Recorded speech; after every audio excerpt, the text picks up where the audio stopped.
Nobody taught you how to feel your own feelings. They only taught you how to feel everyone else's. Think about that for a second. Really sit with it. Because somewhere along the way, you became fluent in a language that most people never even learn.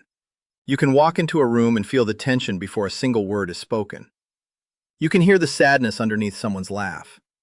You can sense when something is wrong with a person who is smiling and telling you everything is fine. You are gifted in a way that is almost supernatural.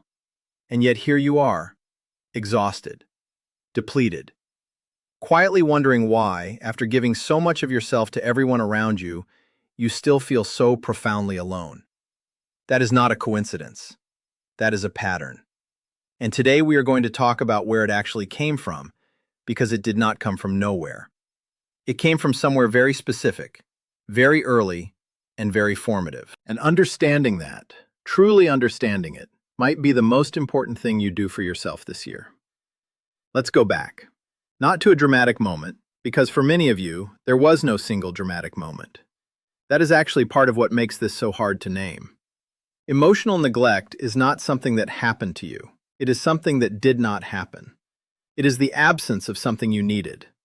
The conversation that never came after you cried. The curiosity that was never shown about your inner world. The parent who was physically present but emotionally somewhere else entirely. The household where feelings were not discussed, not because anyone was cruel, but because no one had ever been taught to discuss them either. You grew up in a house where the rule, spoken or unspoken, was this: your emotions are too much, or your emotions are not important, or your emotions are an inconvenience. And so you learned. Children always learn. You learn to make yourself smaller. You learn to read the room instead of expressing yourself in it. You learn that your job was not to need things, but to notice what others needed and quietly provide it. And here is the part that is both beautiful and heartbreaking. You became extraordinarily good at it. The sensitivity that you carry, the depth of your empathy, the way you attune to other people's pain almost before they feel it themselves, that did not appear out of thin air. Research in developmental psychology, particularly the work built on attachment theory by John Bowlby and later expanded by scholars studying childhood trauma, tells us something remarkable. Children who grow up in emotionally unpredictable or emotionally absent environments develop a hypervigilant nervous system. Their brains quite literally rewire themselves to scan the environment for emotional cues. It became a survival strategy.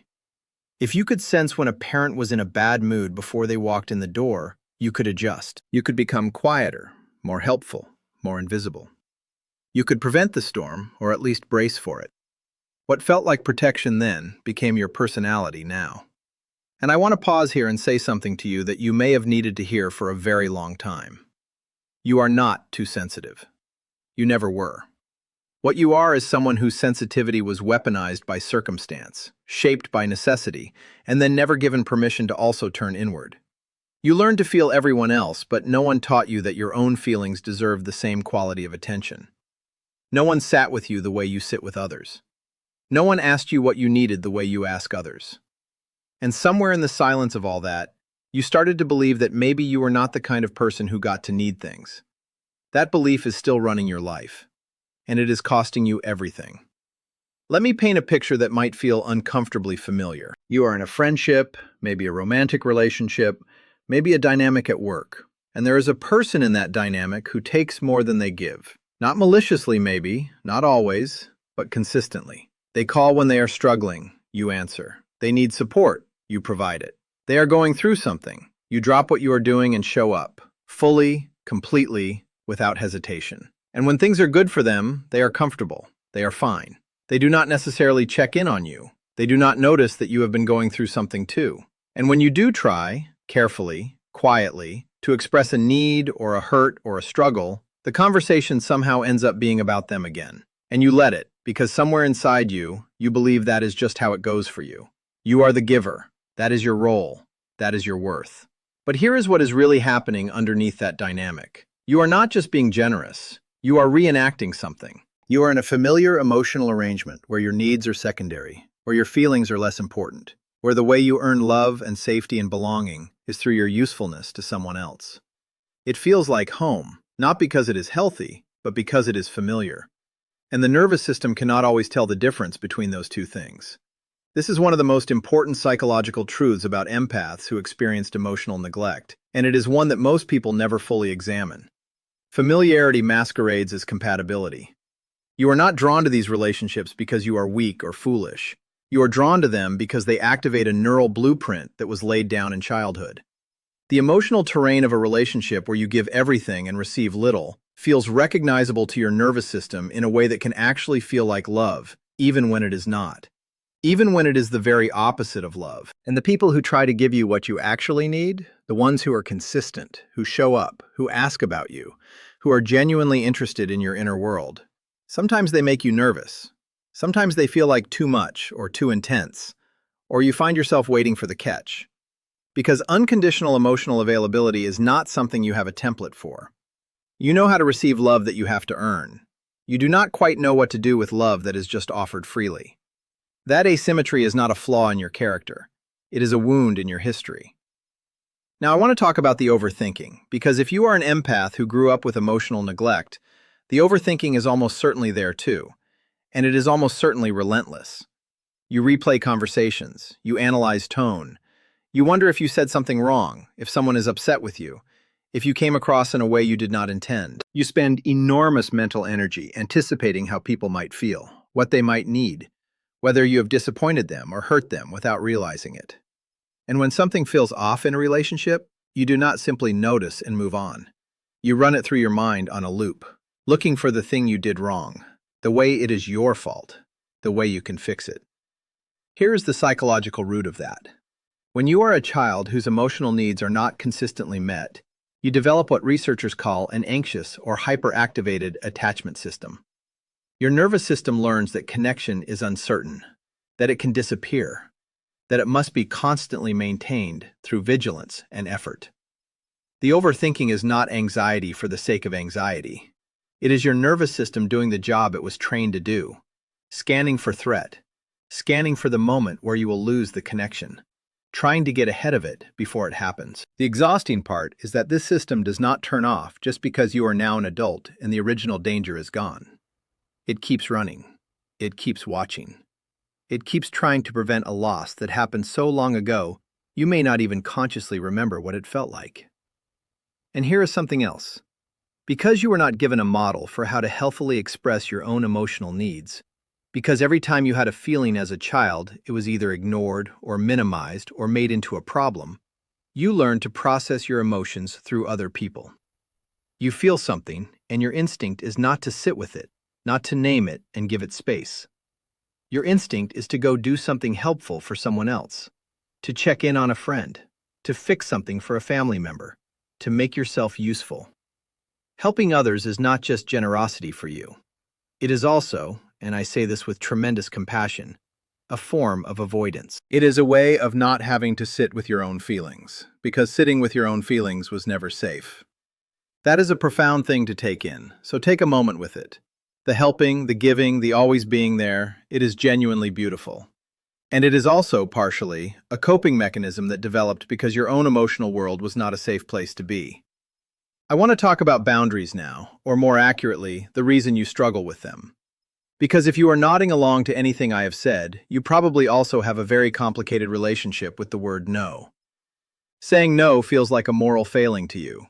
It feels selfish, unkind, damaging to the relationship. Even when you are burned out, even when you have nothing left, even when saying yes means abandoning yourself entirely, there is something inside you that reaches for yes anyway. Because no was not safe when you were small. No meant conflict. No meant disappointment. No meant risking the fragile connection you had with a caregiver who was already somewhat emotionally unavailable. So you learn to say yes to preserve the peace and the relationship, even at enormous personal cost.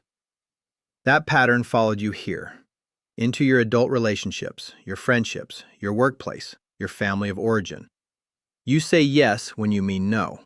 You accommodate when you want to confront. You shrink when you want to speak.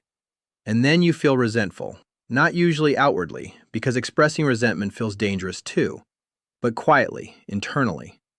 And then you feel guilty for the resentment. And then you give more to try to clear the guilt. It is a cycle that will keep spinning until you interrupt it. And here is the hard truth, the one I'm going to ask you to sit with, even if it is uncomfortable. No one is coming to rescue you from this cycle. Not your most caring friend, not your therapist, though therapy can absolutely help. Not the perfect partner who loves you exactly right. Because the work of this, the real work, is learning to give yourself what you were never given. It is learning to be, for yourself, the consistent, attuned, emotionally available presence you have spent your entire life being for everyone else. That is not a small ask, I know that. I know that for someone who barely has a framework for their own emotional needs, the idea of consistently tending to them feels almost abstract. But here is where you start. You start by noticing. Just noticing. The next time you feel something, before you pick up your phone to check on a friend, before you dive into doing something helpful, before you redirect the feeling outward, pause, just for a moment, and ask yourself, what am I feeling right now? Not what is everyone else feeling, not what do they need, what am I feeling? What do I need? That question might feel foreign. It might even produce a kind of blankness, which is itself information. It tells you how thoroughly you were trained out of your own interiority.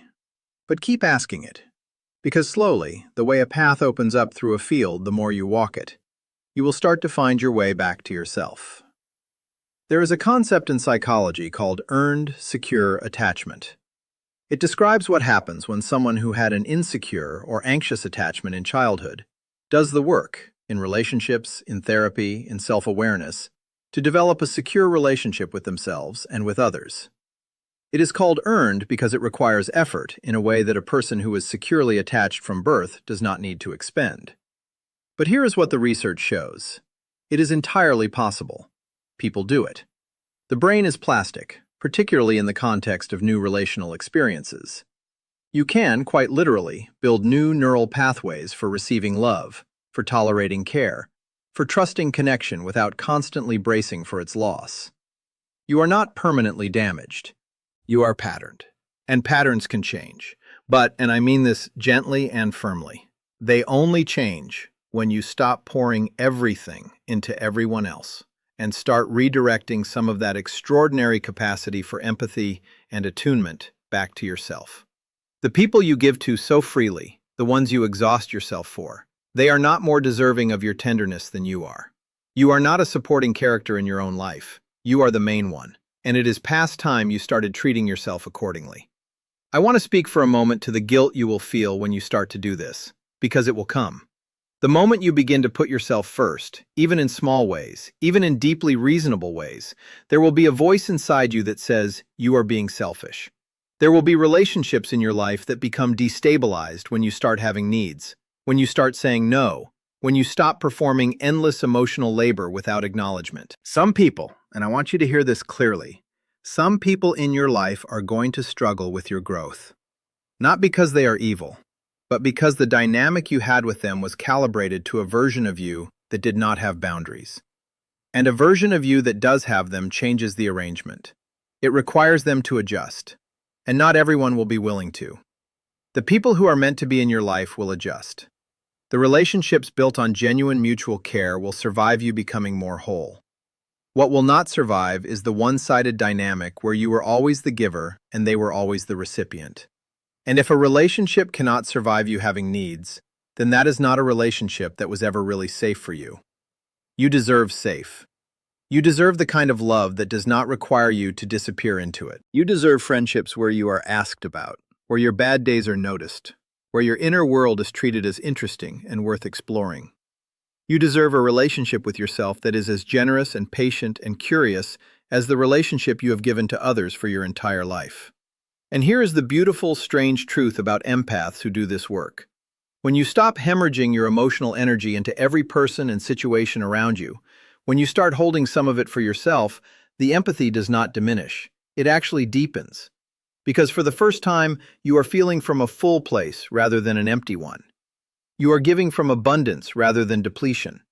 And the quality of your presence, your care, your attunement with others, it becomes something richer and more sustainable and more genuinely healing for them and for you. You were not broken by your childhood. You were shaped by it. And the shaping produced something remarkable. Your sensitivity is real. Your capacity for love is immense. Your ability to hold space for others is a genuine gift to the world. But a gift given from an empty hand cannot nourish anyone, least of all yourself. So here is what I want you to carry with you after this ends. Not a list of things to do, not a set of steps or strategies, just one question to come back to. Whenever you notice yourself in that familiar place of giving everything, accommodating everything, making yourself small and useful and endlessly available at the cost of your own peace. The question is simply this: would I do this for someone I love? Would I let someone I love run this empty? Would I tell someone I love that their feelings are too much, or that they do not deserve rest, or that their needs are a burden?